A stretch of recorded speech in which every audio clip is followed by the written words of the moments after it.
Hey you guys! So it's been a minute and I have a very good reason and we're going to talk about it in this video. But first and foremost, Happy New Year. I hope everybody had a safe and happy New Year's Eve.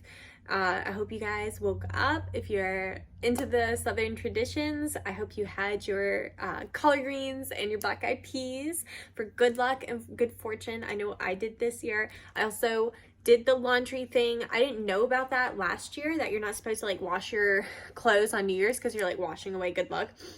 My hair is like really messy up in a clip right now, so I don't mind that. I actually like was not even planning on doing a video right now, but like, I don't know, just felt inspired. So I was like, let me just do it, because that's like one of my goals for 2023 is like stop like overthinking everything and like get out of my own way, basically. So I feel like a lot of times when I make videos, I'm like, oh, it's gotta be like really planned and I've gotta like I take it too seriously, and like it's like sometimes it's okay to just like do a video, you know what I mean? So anyway, I've been wanting to make this video anyway, and I'm kind of glad because I either said I was gonna make it or maybe I did. No, I think I just said I was gonna make a video talking about this. But when I was planning on making it, it was good that I waited because things turned out much different than I thought. So I'm sure I put something in the title about what this is about. So, you know, if losing a loved one is like a hard topic for you and you don't want to hear about me losing my heart dog, then just don't watch this video because this is going to be a hard one. I'm going to do my best not to cry. But it's also like the end of the night, so if I cry all my makeup off, it's going to be okay. So, I'm like the type of person, by the way, I like laugh so I don't cry kind of thing. So, okay. So let's start at the beginning. Many of you guys know that my German Shepherd Max was the reason that oh my God, I'm like, oh, I'm not gonna cry. And then like, just even like saying his name just hurts so bad. He's the reason that I started in this industry in the first place. I was a cosmetologist and I got this crazy German Shepherd puppy, and he's just amazing. And, I was working at Sally's, and God, I did like a live stream on my Instagram yesterday, and I talked about Max, and I was fine. So I was like, I'm gonna be fine. I don't know. There's a little vodka in this glass, so maybe that's what it is. I don't know. Anyway, so I get this beautiful German Shepherd, and working at Sally's, and I quickly learned like you can't just like leave a dog like a German Shepherd home by themselves all day. I was completely like stupid when it came to dogs. I'd never had a dog before, much less a dog. I think that was Luna. I hope that was Luna, either that or a ghost. But I don't even know if you guys heard that, but I heard a thump in the other room. Pause. Okay, sorry. I started thinking about it, and I think she just knocked her bone on the ground, but I was like, wait, is she getting into my food? Anyway, okay, so like I said, I quickly realized like a German Shepherd puppy is not one that needs to be left alone all day. It was absolute chaos. Why are you crying? You're sketching me out. Are they ghosts? Oh, they're fireworks. I was like, I heard the first one. I was like, I thought it was Luna, but that's a firework. It is the 1st of July. Y'all, my brain. It's the 1st of January, so I guess people are shooting off their leftover fireworks. So if you hear booming, that's what it is. And that would be why Hammer's crying. Okay, I'm glad, because I'm always scared of ghosts in my house, okay? Anyway, so, like I said, I started bringing him to my mom's house, or I had like a really close friend that would watch him for me while I was at work, but I'd have to leave like super, super early for work to get him wherever he needed to go, and I just really wanted a job that I could bring him to work with me. So hence all of this. I was working at a place called Camp Bow Wow. It's a chain place, so you may know of it, you may not. It's corporate daycare. And then moved to Anderson, and there was not doggy daycares as much out here. Like, it wasn't as big of a thing, and it was either get into vet tech, which I knew was not going to be for me because I have a weak stomach, or get into grooming. So tried out grooming. Like I said, worked at Sally's. I was a former cosmetologist, went to hair school, got my license. It wasn't for me. And, you know, grooming just like worked out for me. So Anyway, that was 9 years ago or so. It would be going on 10 years. I guess it is still going on 10 years, but my baby is not here anymore, so that's okay. Let's get into it. So Halloween passed this year. I had a Halloween party. Max was at his full potential, just loving life. Everything was freaking perfect. And then about a week after Halloween, we go to Starbucks in the morning to get pup cups, and we went to go to Starbucks, and he went to jump in the car and he just didn't make it. He just like hit the side and fell. And I was like, you know, it'd been raining. His nails were a little bit long. I hadn't shaved his paw pads. He did get like hairy feet. So I'm like, okay, he just slipped, because he missed, and then he tried to go again and missed again. And I'm like, okay, like, you know, maybe he hurt himself whenever he first tried to jump up. I don't know. Maybe his, like I said, nails, maybe his feet were wet. I don't know. So I decided, I was like, okay, well, I'm gonna go home and trim his nails and do his paw pads. Well, first I did, like, I think I let it go for like the rest of that day, and he seemed all right, you know, but it wasn't like, I don't know. I just started thinking like, okay, maybe something's wrong here. So throughout the week, he just continued not to being able to jump in my car, which I'm like, that is so weird, because I mean, I drive a CRV. It's like a small SUV. It's not very high off the ground. He's never had issues getting in my car. Like, even little Stevie, who's like 13 pounds, little Chihuahua mix, can jump in my car, no problem. So it was like odd. But I was like, you know what? He's 9 years old. You know, maybe he's just getting older. I don't know. So, like I said, I was worried about his nails and his paw pads. So I did his nails and I did his paw pads. And there is, where I park my van, there's like a little ledge kind of thing that's like 1.5 feet high, roughly. It's pretty short.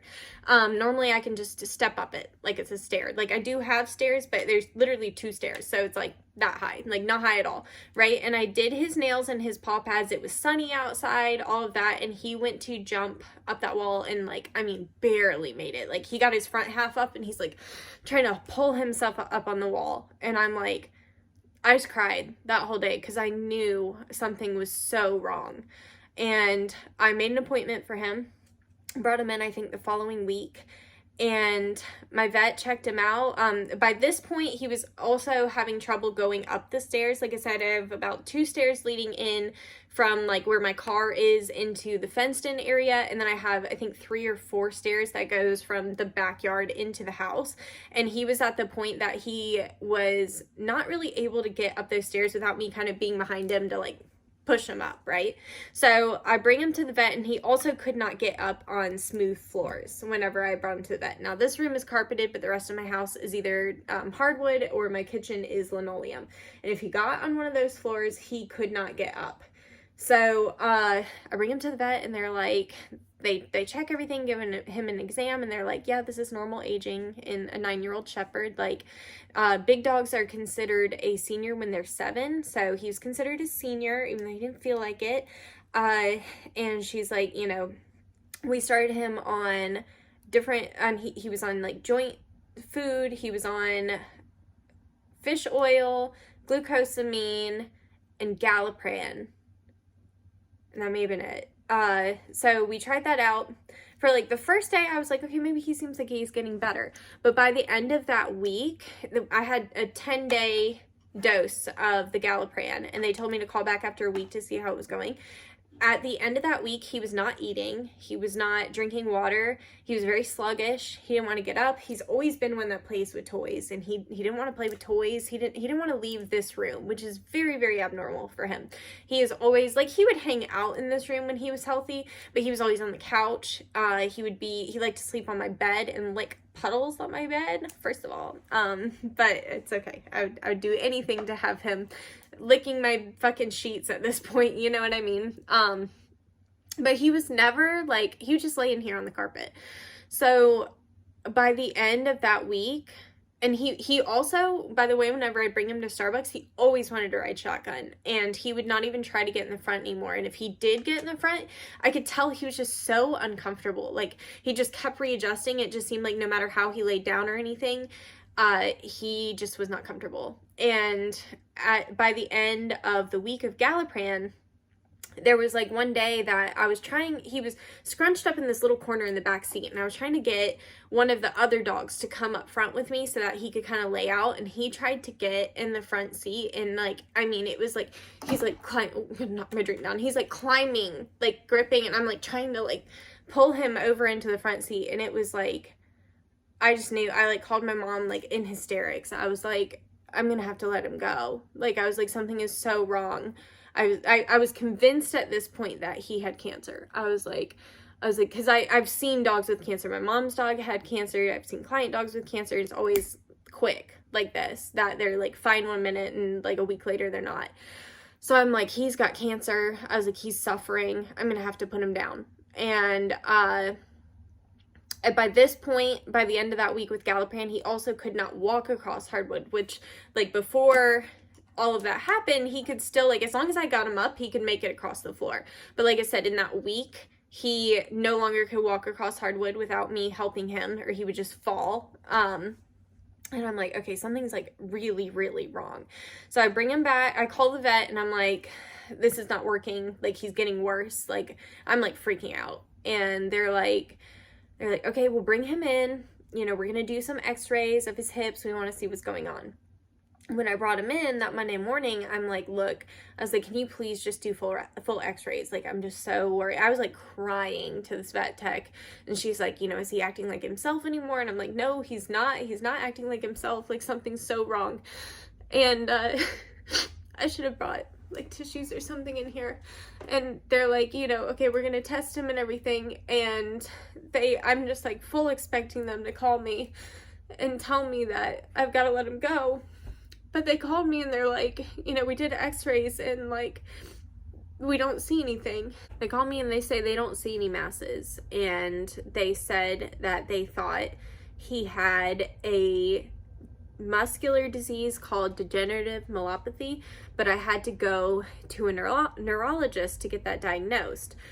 So I made an appointment for the neurologist that following Monday, and they also, because the Galliprant was not working for him, they switched him to prednisone. So I make an appointment for the following week with the neurologist, and they told me, my regular vet told me if it was degenerative myelopathy that he could do physical therapy. He was going to do water training and acupuncture and like all of these different things to try to help him. But we had to go to the neurologist first to get diagnosed. So I made an appointment with him for the following Monday. We switched him to prednisone, and I saw him like come back a little bit. Like he seemed more perky. He was definitely, prednisone is, I think it's a steroid, and it makes them eat and drink like crazy. So he's drinking water, he was eating, because by the end of the week with the Galliprant, I was like hand feeding him. Like, he did not want to eat, and like he just seemed like he just felt so bad. So I go into the neurologist, and she does different tests with him. She had him walk around, and by the way, when it first started, it really seemed like it was focalized in his back end, but throughout that week he was on Galliprant, I noticed him struggling in the front too. Like, everything was a struggle for him. So, like I said, we go to the neurologist. They do tests where he like walks around, and she tested his reflexes. She said she like would bend his feet back to see how long it took him to respond, and she said he was a little bit slow on it. So she told us there was 3 options, that it could be degenerative myelopathy, which is apparently like a common thing in German Shepherds. I didn't know this, and I will definitely be keeping that in mind with my future Shepherds.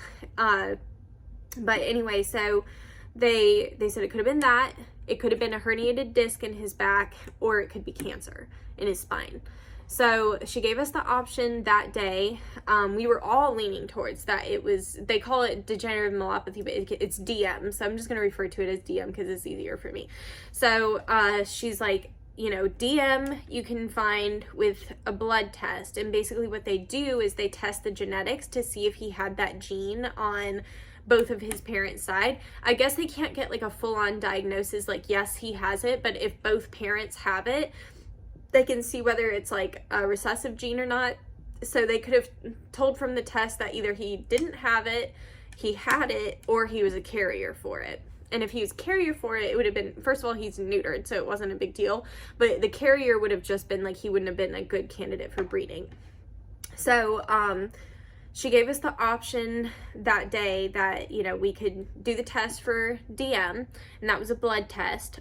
And she said that if we wanted to, we could go ahead and pay like $2,600 to put him through an MRI, which is like an hour-long process and a dog, and they have to sedate him for it. And she said that basically the MRI would basically tell us that day whether he had cancer or a herniated disc. But at this point, we're all thinking that it's DM.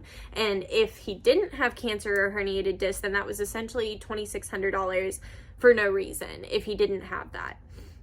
So we discussed it. We decided, like, because she said it would not have any harmful effects if we decided to wait to do the MRI. So we decided to go ahead and do the blood test first, and then we were going to see how everything came back and do the MRI after that if need be.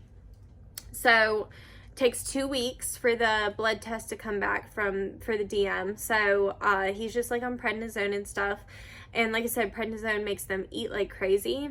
And for 2 weeks, I watched him get skinnier every single day. And I watched things get harder and harder for him. And I watched him go from like a happy dog to not even wanting to lift up his head. And for 2 weeks, all that he wanted to do was just eat. And it was a daily challenge because, like I said, every day he got worse. He got to the point, because like he could, whenever everything first started happening, like he said, he couldn't walk across hardwood, but he could still walk around in here or get himself around in here. And then I watched him get to the point where he wasn't getting around at all. And I had to have like a special harness for him to try to help him around outside. And by the end of the 2 weeks, he couldn't even stand up long enough to go to the bathroom. I would have to go outside with him and hold him up so that he could pee and poop. And I just knew before I even got the call, I was like, this is not DM. Because as I mentioned, they were testing both parents' side. And I got Max from a girl that I went to high school with. And we knew the mom was a full-blooded shepherd, but they didn't know what the dad was. I'm sure he was some sort of mutt. And as I mentioned, they were testing to see if he had that gene on both sides. So that would have been if both of his parents were German shepherds, which I knew they weren't. So I kind of knew as time went on, I was like, I don't think this is DM. So she called me on December 23rd. It was a Friday. And she told me that the test came back negative. He did not have DM, and she strongly believed that he had cancer in his spine. Friday morning, that was when he really got to the point that he couldn't stand up long enough to go to the bathroom anymore. It was just like, because like for a while, I was able to help him get outside, and he would just go and walk and go to the bathroom, and when he was done, he would lay down. And it got to the point probably, I would say like Tuesday or Wednesday, that like he would pee and then fall down, and I have to go and pick him back up so he could go poop. But by Friday, he couldn't even stand long enough to pee. And I knew Friday, I was like, we can't keep going like this. Like, I was having a lot of trouble physically getting him around because he honestly weighed almost as much as I did. And when he would go down, it was like he would all but like throw himself at the ground. And I was like trying so hard to help him, but it was very difficult. He struggled a lot with wanting me to help him. He's very, very independent. He liked doing everything himself. It was even like whenever he couldn't jump in my car anymore, it took probably like a week or so of him just like completely trying to like run around me and missing for him to finally accept that he just needed me to help him. So, you know, even like whenever I'd go to put his harness on, he would like roll over and like kick at me and stuff like that. So I'm basically like not only like trying to support all of him, but I'm also fighting him for it. And by Friday, before she called me, I was like, I think I'm going to have to let him go. I don't think that we can keep living like this unless we get the call and that they tell me that, yeah, you know, if we do physical therapy and whatever, he'll be able to get around a little bit more himself. I was like, if we keep going the direction we're going, I just can't imagine. Like, I just don't think we can do this. I can't physically do it. It's hard on him. I was scared he was going to hurt himself the way he was dropping to the ground, and he did at the last weekend. But I'll get into that. So anyway, she called me and she asked me how he'd been doing, and I told her, I was like, I wish I could tell you he's been doing great, but he really hasn't. And that's when she told me that he tested negative and that she thought he had cancer in his spine. Again, the only way to fully diagnose that would have been to put him through an MRI.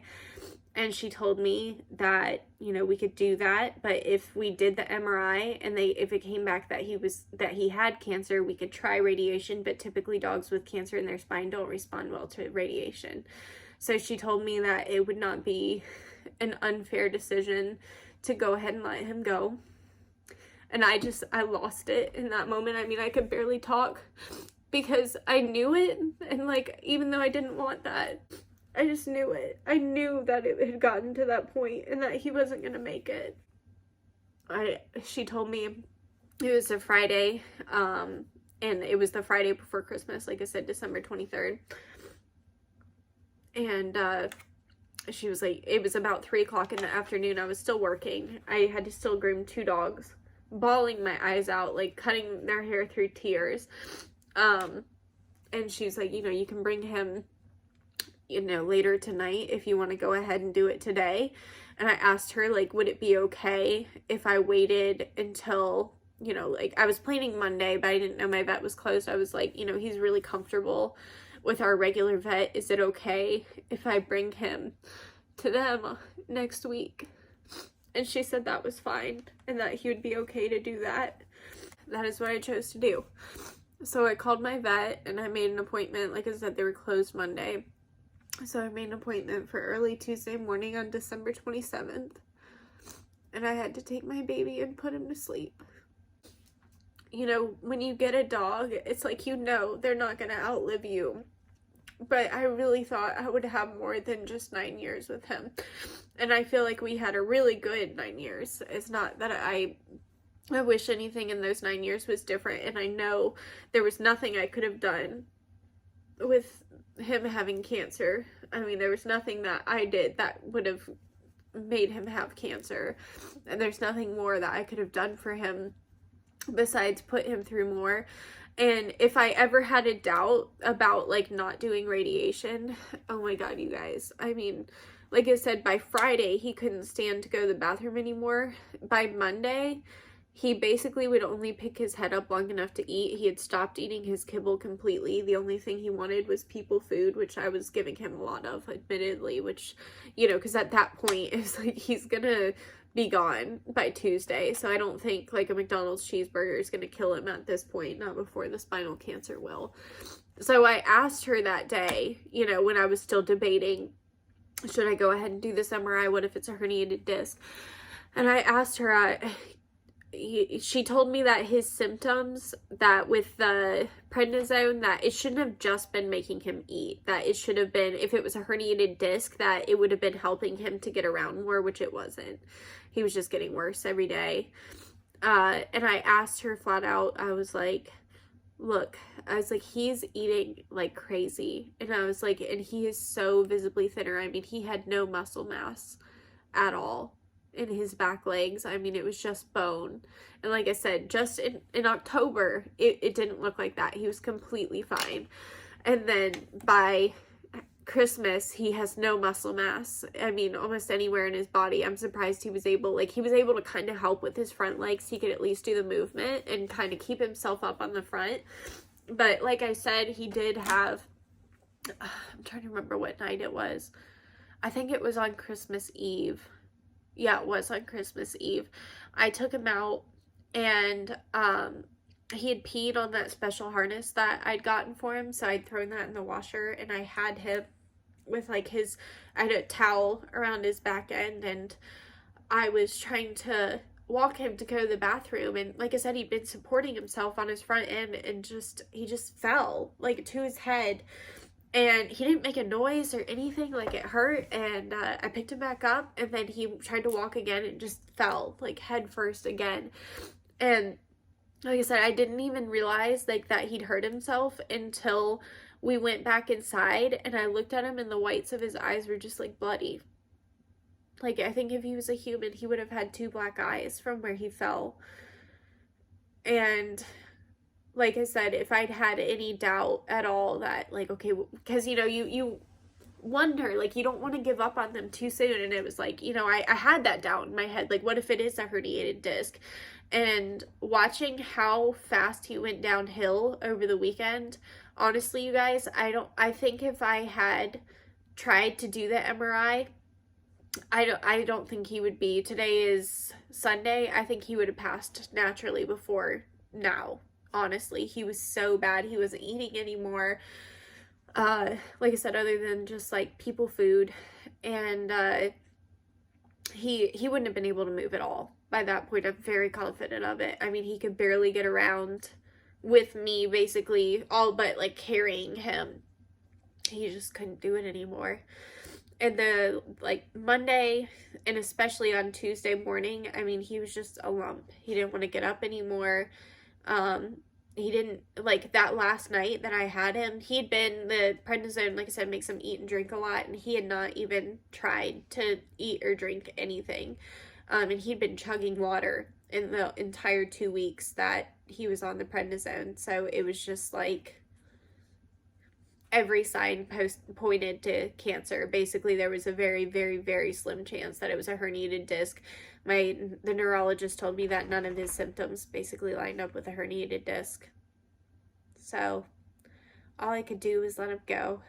So like I said, I brought him to my main vet that I've been going to for my whole life, basically. My grandma started going there when I was a little girl, and we've always gone there to the same vet. And they were amazing. We walked in and they had us go. There's like a special room that has like a couch and stuff in it that we could go and sit in. And he just laid by me while I had to pick out his urn. And I picked out a necklace that his ashes are gonna be in. When we got in there, he was shaking. I think he knew. But they were so good. I mean, they really walked me through everything. They told me what was going to happen, all the steps, and what to expect. And we got it all figured out, and the vet came in. They had to do like they had to take him in the back on a stretcher because he couldn't walk anymore, and put in the IV. And then they gave him a sedative, and he just came in and he laid his head on my lap, and we just sat there together until the vet came in, and she gave him the medicine, and he was gone. It happened so fast. Like, I just couldn't believe it when she looked at me and she's like, he's gone. I think the hardest thing I've ever done in my life was walk out of that room without him. I just turned around and just saw him laying there. I just felt so guilty for leaving him. But I knew, like, I wanted him cremated. I couldn't have brought him home and buried him. So I just had to leave him. I'm hoping this week that I could go get his ashes. I don't know how long that normally takes. This is fortunately and unfortunately my first time dealing with this. It just doesn't feel real. The first night that I didn't have him, I dreamed about him all night. Like, every dream I had, he was in one way or another.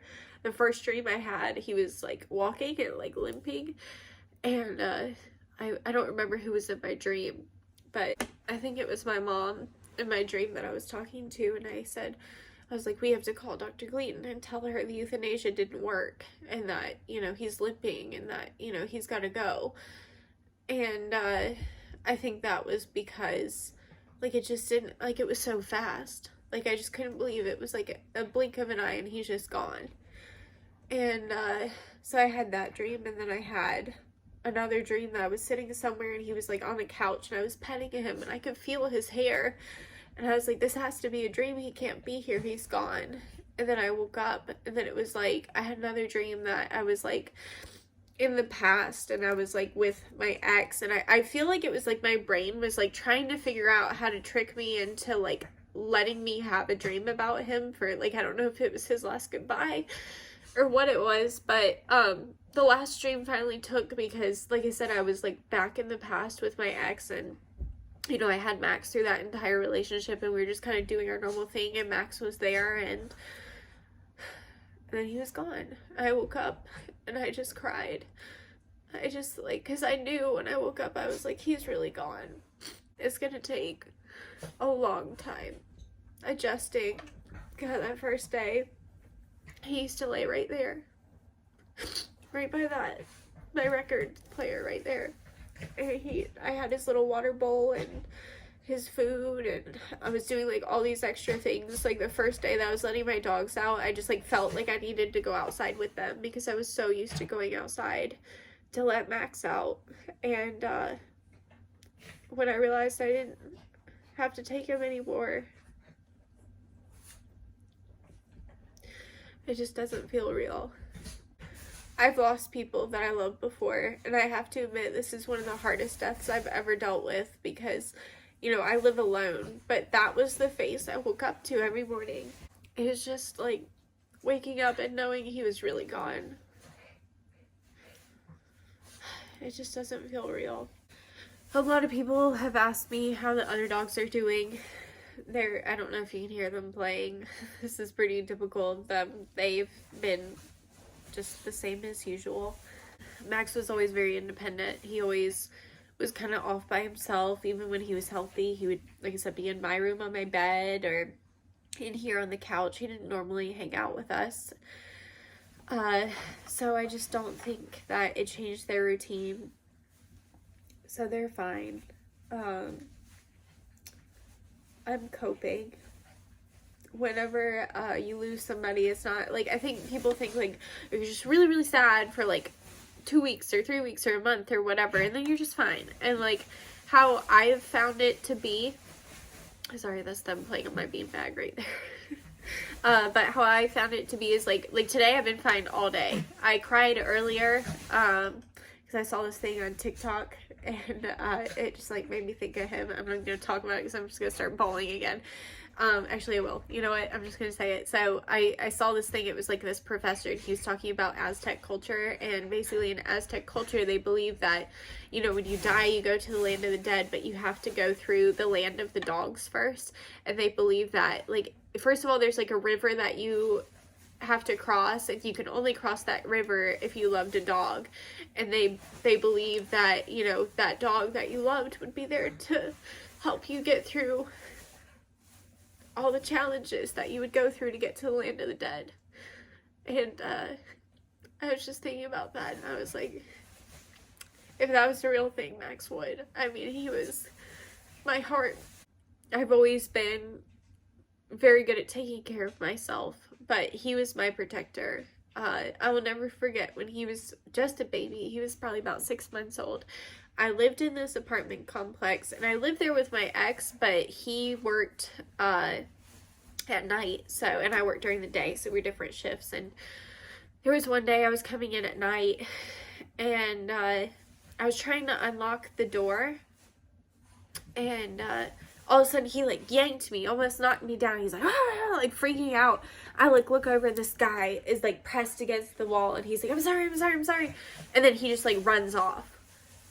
And like, I don't know. I don't have any evidence, but like, first of all, like, if you weren't doing anything, why would you act like that? You're sorry. For what? And like, I just like, you know, unlocked the door and like ran in and locked it behind me. And I've always believed that that guy probably had bad intentions, and Max sensed it just as a little baby, little 6-month-old puppy, and he protected me that night. And I always believed if it came down to it that he would protect me if he needed to. I think he would have just done it. I think he knew, because he never did that to anybody else. You know, he had, you know, dogs have different barks for different things, and I've only heard him bark like that at that guy. So he was the love of my life. He would have protected me through anything. He was so good to me. Honestly, probably better than I deserved. And I'm so glad that, like, we had so many good memories. I know there's a video on here somewhere from when me and him and Luna went to the lake, and I think my ex was there too, but we went to the lake and they just ran around and played and had such a good time. And I'm so glad I have so many videos like that of him just enjoying life. And you know, when I was dealing with that final weekend, I sat there for hours watching old videos of him, and it just gave me this sense of peace, because you know, you never feel like you did enough for him, and you're like, I hope I gave them everything they deserved. And going and watching that video of all the adventures we went on and all the fun he had, it made me feel like, you know what, I did. He really had a good life.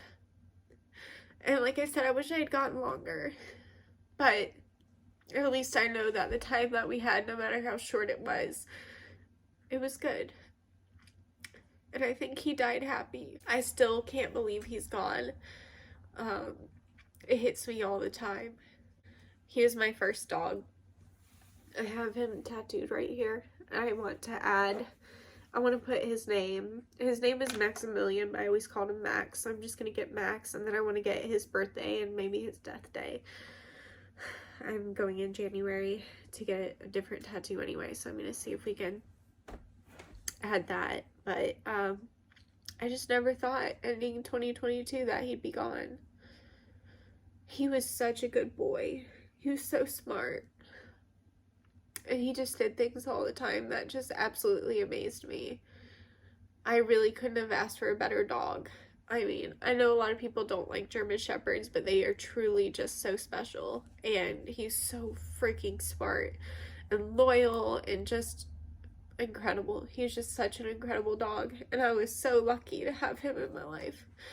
He changed my life in so many different ways. I mean, I 100% know I would not be here talking to you guys right now if I hadn't had Max in my life. So, I know you guys probably see more of Stevie and Hammer, but Max was just always so special to me. The reason I didn't show him as much is because he was just always doing his own thing, you know?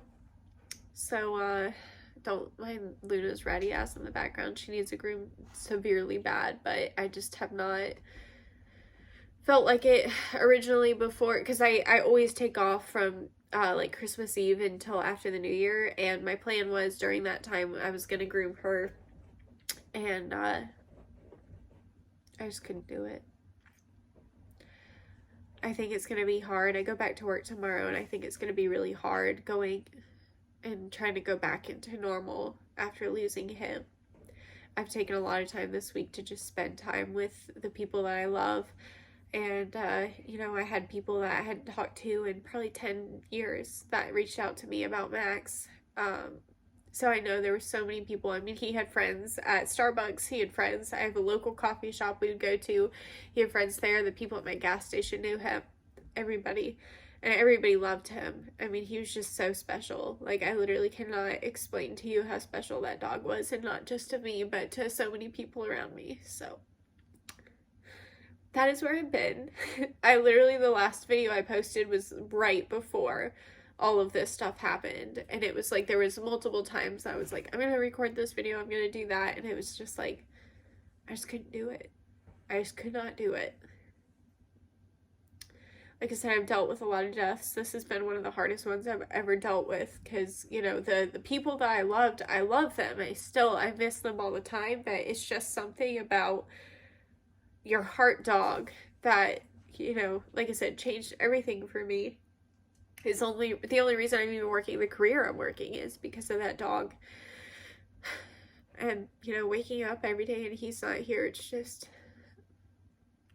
doesn't feel right. And I think the thing that really hurts is, like, one day there'll be a new normal. I think that's the hardest part of losing somebody, is like, you think like you're never going to be able to go on without them, and then one day you do, and then one day they don't seem to fit in with your new life, and it's like, but you never want to leave them. You never want that life without them.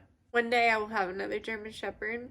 They're definitely my favorite breed, but I don't have any plans to get another one right now. It'll probably be after Luna. But I'm not going to set any firm boundaries on that, because I know one day I'm going to meet that dog and I'm going to be like, you're the one, and they're going to be coming home with me. But right now I know realistically with my schedule that I don't have time for a puppy. So I don't have any plans to get any other dogs in the immediate future, but one day. So anyway, that's where I've been, is losing my best friend. I'm thankful that we had 9 really good years together. And I think he showed me like how to love somebody just unconditionally with no expectations. I mean, he was just so special and near and dear to my heart. Like, no guy I've dated, nobody that I've ever loved has ever come anywhere close to the love I've had for Max. Like, even the guy I dated for 6 years that I would have done anything for, I would have thrown him off a cliff if it came down to him and Max. Like, I just adored that dog. I love all my dogs, of course, but there's just something about that first dog, that one that you bond with, you know? And like I said, I'm just so glad that we have so many good memories. So anyway, I'm sorry for this probably very depressing video, but I just needed to talk about it, and you know, maybe somebody needs to hear it, you know? Especially if you've never gone through death before and you don't know anybody that has. I remember when my grandma died, it was a lot like that for me, and I watched a lot of videos of people talking about loved ones that they lost, and it was just like nice to see somebody that understood, you know? So if you're going through that, you know, I'm right there with you. I wish I could tell you it gets easier, but it really doesn't, at least not in my experience. I lost my grandma, I think 6 years ago, and you know, I still miss her all the time. So I know I'm never gonna get over that dog. God, I just loved him so much. Still hard to believe he's gone. I mean, it hasn't even been a week, but I just don't think it's ever gonna feel right not having him here. No matter how many other dogs I get, it's just never gonna be Max. So I hope, I'm not religious, but I hope one day I meet him again in one form or another, because I do feel like such a big part of me is missing. So anyway, I love you guys. Thank you so much for watching, for being there for me. For those of you that reached out to me during all of this, that follow me on Instagram, you guys really helped a lot. I wouldn't wish this pain on anybody. It's terrible. I miss him so much, and yeah, I'm doing my best, you guys. I do want to make more videos, but I just wanted you guys to understand, like, why I'm not and why I haven't been. I've been feeling a lot more inspired recently. That usually happens to me after somebody dies. I'm just like, okay, I gotta do this. And the thing I've been wanting to do that's been at the back of my mind is just, like, get myself out there more, stop overthinking everything and second guessing myself, and you know, I want to be the person that Max thought I was. And I know he loved me just as much as I loved him. I'm going into 2023 with a new outlook, with a new confidence, and I'm going to do my best to put myself out there and stop being worried about the people that don't like me, because they're going to be out there regardless, and they've been out there for a while, and that's not going to change no matter how many videos I put up. So thanks for listening. Thank you for watching. I'm sorry to give you another depressing video. I know I did that a couple months ago when my Nana died, and here we are again, but I definitely didn't see this coming. With my Nana, it was more predictable because we'd known that she'd had breast cancer for about 2 years, and she was in stage 4 when we found out. So I think with my Nana, we were just really grateful that we got 2 additional years, and you know, I wish I would have gotten more time with Max, because it was like, at the time, 6 weeks of like helping him around the way I was very physically exhausting. Like, I was really sore, and I was starting to get afraid that I was going to hurt myself trying to get him around. But as soon as it was over, I was like, God, I would have done that for 6 more years if I had to, but I knew realistically he wasn't going to make it. I knew he wasn't going to make it to C10, and I had people telling me, like, oh, you're being negative, you just need to be more positive about it. And like, in that scenario, sorry, I'm watching Stevie, what are you doing? You're being a little suspicious. Don't you dare pee on my carpet, or you'll be fighting Miss Nix. But I had a lot of people just telling me, like, you know, you're being negative, you just need to be more positive and all that. And with Max, I just didn't, not that I didn't want to be positive. Of course, I hoped that they would call me and be like, you're totally overreacting. He's completely fine. But I just, when my stepdad was dying, I was so like, I don't even want to hear the bad. Like, I'm just going to focus on the good. I'm going to manifest that he's going to be fine. He'd had a major heart attack, and it was bad thing after bad thing until he passed away. And I was so focused on being positive that when he died, I was just so blindsided. I just wasn't ready. I never prepared myself at all for if he didn't come home, if he didn't make it.